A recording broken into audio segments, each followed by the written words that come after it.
morning, good afternoon, good evening. Today I'll be making this text fracture effect.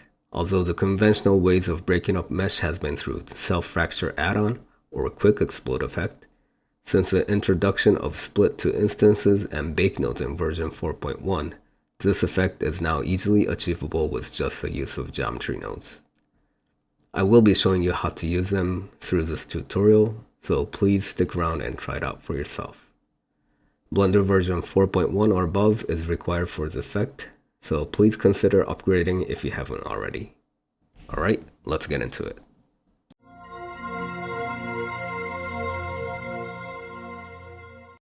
Alright, as soon as we get into Blender, we'll hop right into Geometry Nodes Layout. A to select all, X to delete, Shift A, add mesh plane. Using numpad 7 and 5, go into top orthographic view, click on new, delete group input, add a string input instead. Type in something like test, pass it through strings to curve, and up. Alright, so just like when I did it with dissolve effect, I'm gonna create a grid around the text. So I'm gonna first realize instance, then using a bounding box, I'm gonna grab the max, get a vector mass, change it to subtract min from max, then use a separate XYZ. X, I'm gonna pull out a grid, size X, and also connect Y to size Y, like so. Okay. Now I got a grid like this right here. So I'm gonna increase vertices by using a value node at first to decide on the resolution. So I'm gonna plug in 0.01 as in 1 centimeter in dimension, and using the subtract, I'm going to change it to divide. I'm going to divide the resolution from the result of subtract, and also then add 1 to the result, and using separate XYZ, I'm going to plug in the X to vertices X and Y to vertices Y, like so. So now I got 1 centimeter grid, like this, okay. Alright, so let's reposition it so it's gonna cover the text. Grabbing this subtract, I'm gonna Control Shift D to duplicate with lines, and I'm gonna change it to add. Pull out a vector mass scale it by 0.5, and after the grid, I'm going to add a transform geometry, and using the result of scale, I'm going to plug it into translation. Okay, so now the grid is covering the text, like so. Okay,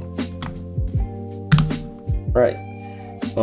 So I'm going to be using a new node that was implemented in version 4.1, which is split to instance. So without explanation, I'm just gonna show you what it does. So I'm gonna change the drop down to face, and for explanation, I'm just gonna plug in a gradient texture, and multiplying the factor by 10, I'm gonna plug this into group ID. Okay. So what just happened is that this grid mesh just turned into 16 instances. This node just split the grid into 16 pieces. Right, so what this node does is, well, based on the group ID, it's gonna split up the mesh, right? So I'm just gonna dig a little bit deeper down to explain. So I'm just gonna show you the gradient texture like this. So right now, if you look at the gradient, 0 is here, It's going to be 1 over here and 1.5 over here. So I'm multiplying it by 10. So right here it's going to be 0. Here it's going to be 10, and here it's going to be 15.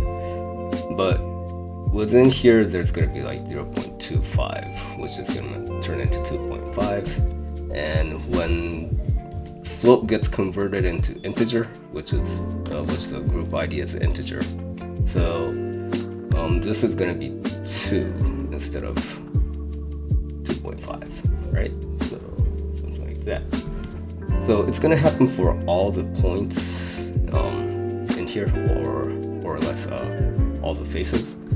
So from here to here it's going to be 0, here to here it's going to be 1, here to here it's going to be 2, and so forth and so on. So these numbers are going to be the group IDs that goes into split distance.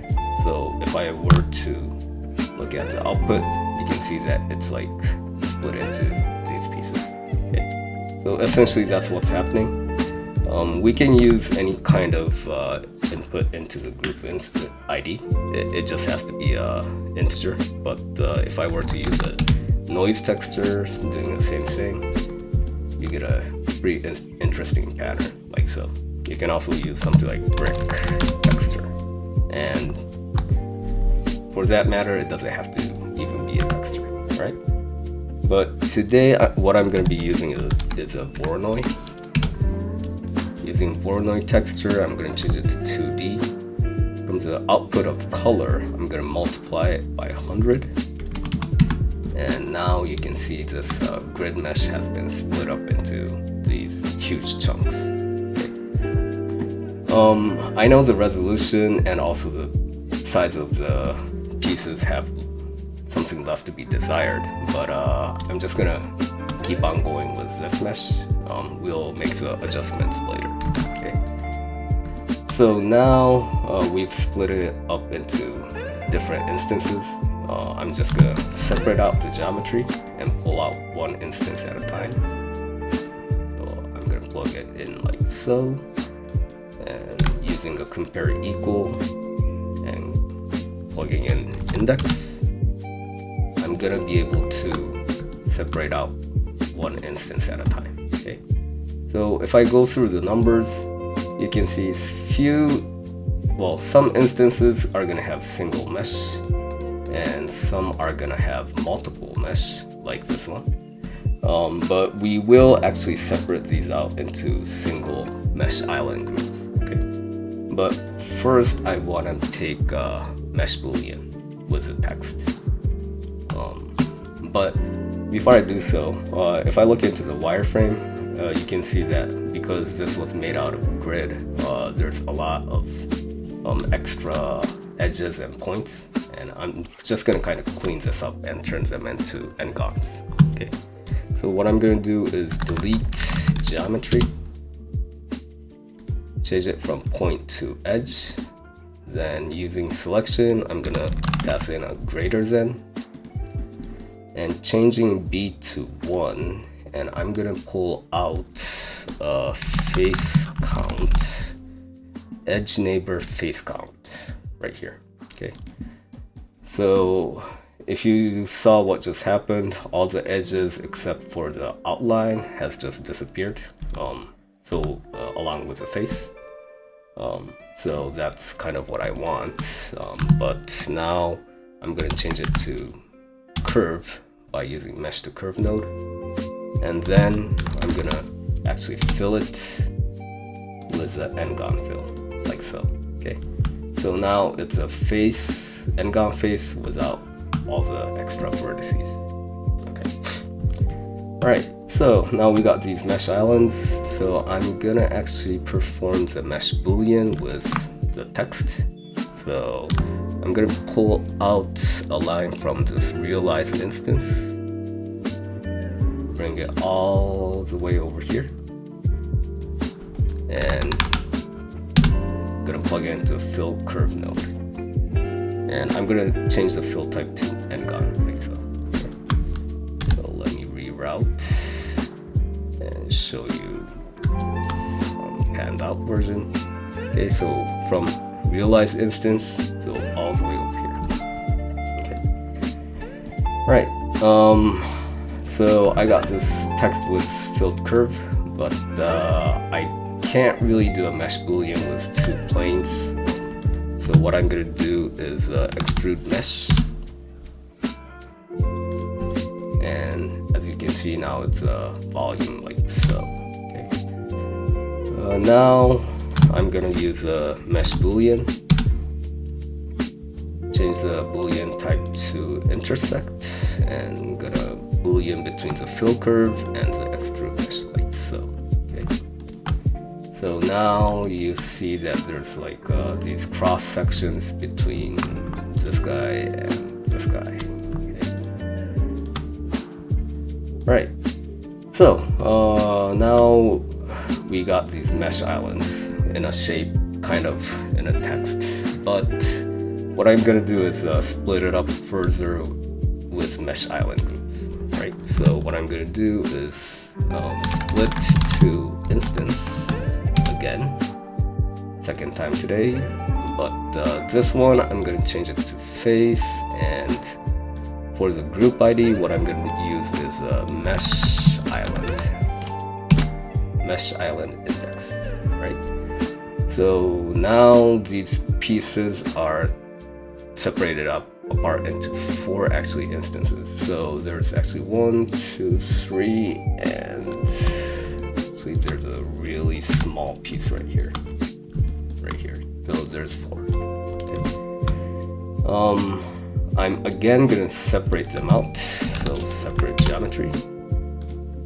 Change it to instance. Just like before, I'm gonna compare with the index, and yeah, get one piece at a time. All right. So the reason why I kind of performed all these separations and splits is that I wanted to get these individual pieces so I can embed center information, right? What I mean is that these instances right now is lacking position information. Well, it does have position, but it's all set to 0, 0, 0. And with that, it's not really going to be useful. So for example, if I were to use a transform geometry and try to scale it, the only scaling is going to happen is it's going to only go towards the center, like so, right? 0, 0, 0. Same thing with rotation.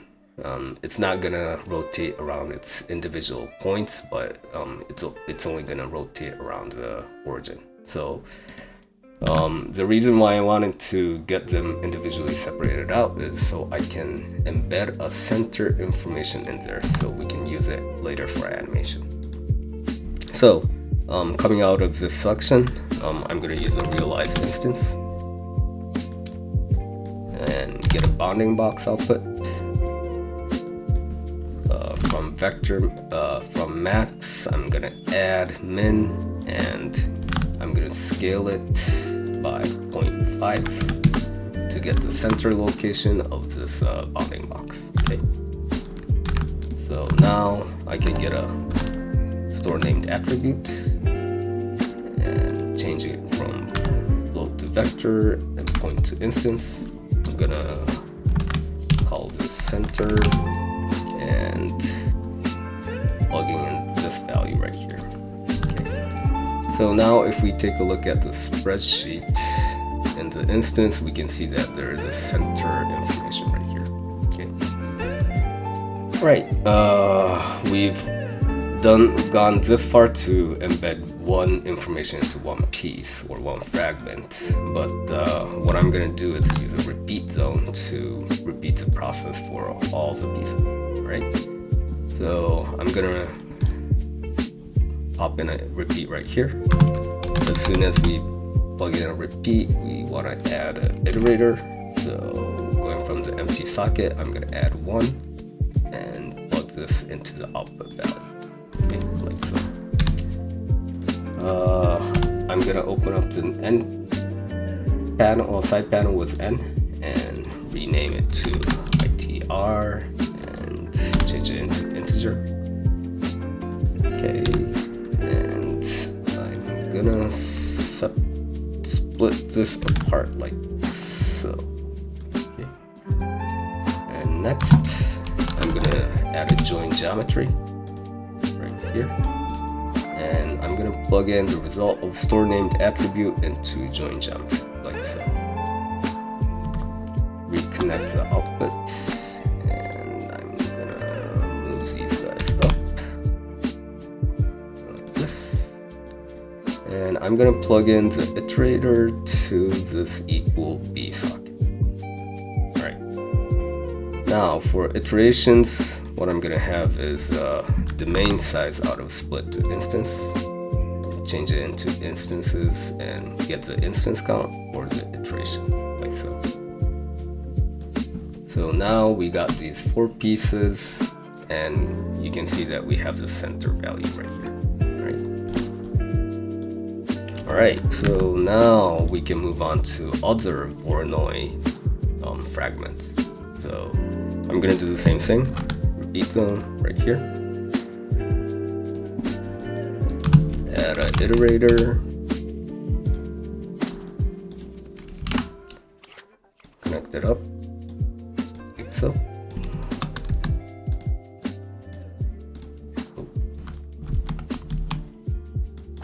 I don't need value 2, I'm just gonna need value 1.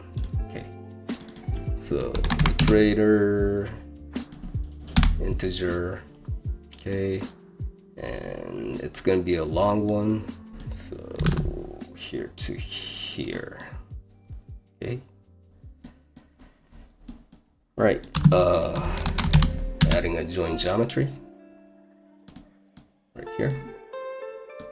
I'm gonna plug the output of repeat, the first repeat, into join geometry and reconnect the output like so.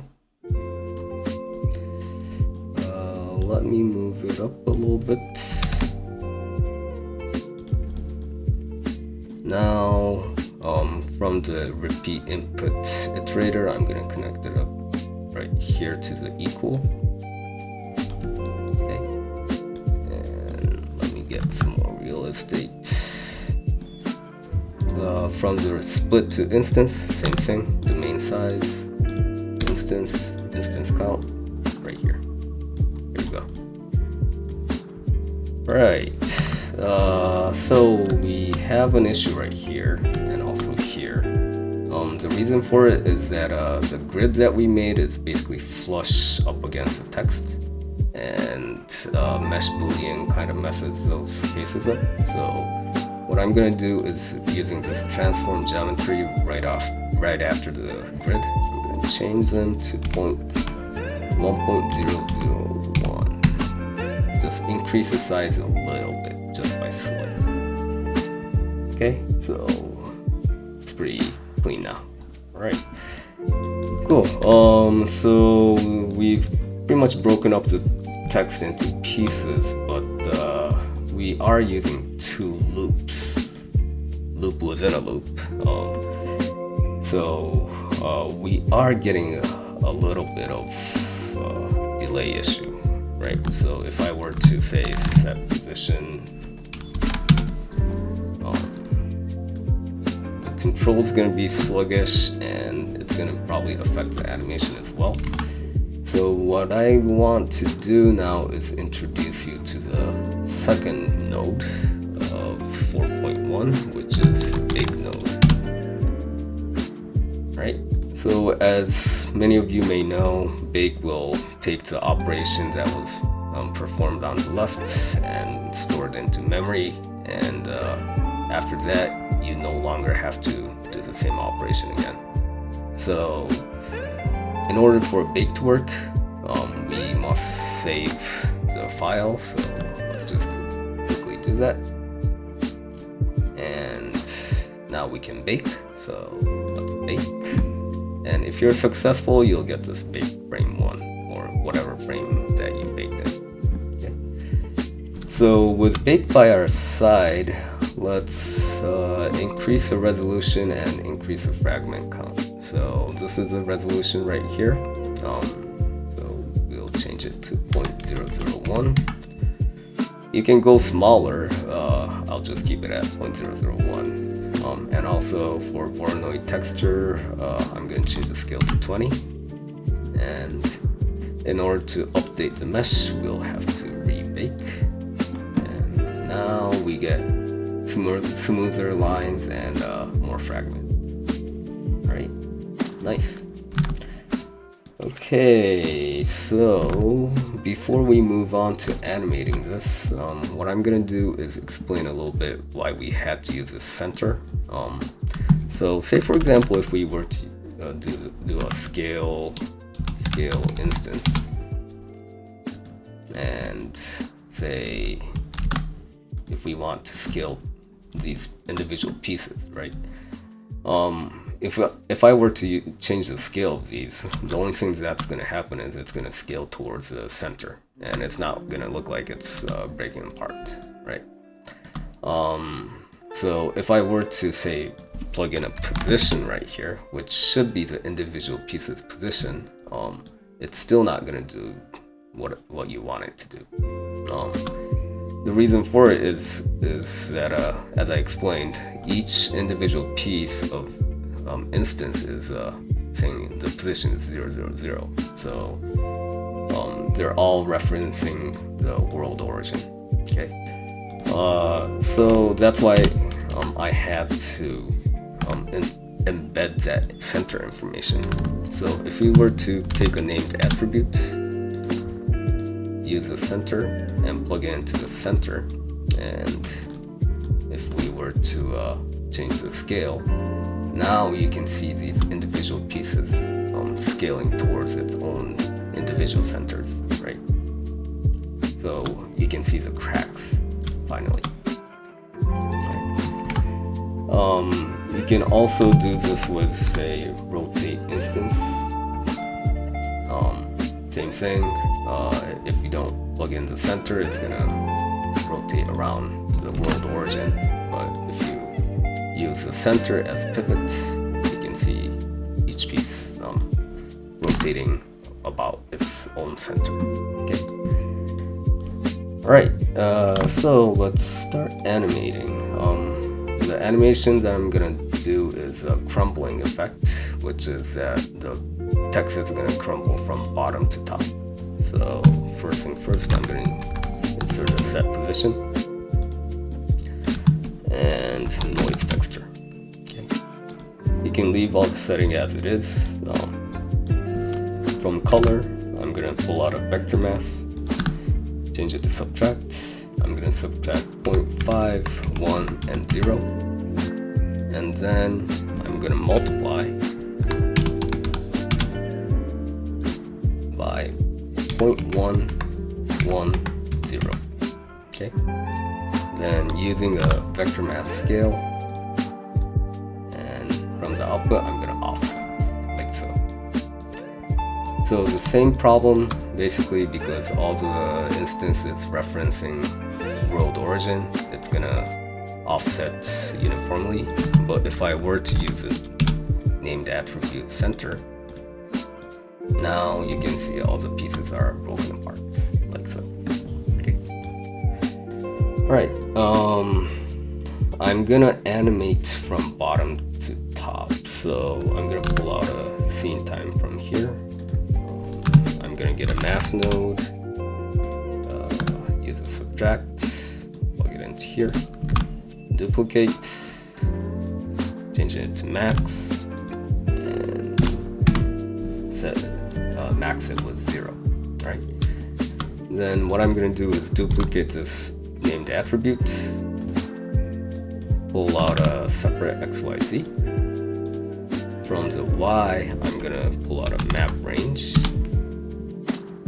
and I'm gonna set it to 0, 0.5, 0.5, 1, and 5. Okay. Right. So now if I were to animate, 0, oh, I have to plug it in, sorry. So if I were to animate, then you can see the text crumbling from the bottom up. Okay. Right. You can also, if you want, use a scale instance and using the same center right there. I'm gonna pull out a map range from this max value and flip the 2 min and 2 max, like so. And plug it into scale. Okay. So now, as it crumbles down, the pieces are gonna get smaller and it's kind of gonna disappear. Okay. All right. So that's a pretty quick animation. Let's just change the text, maybe crumble, and maybe use a different font. This looks good. And just as a reminder, anything that changes before the bake, you'll have to rebake it. So let's rebake it, and we'll run the animation again, and you can see the text crumbling.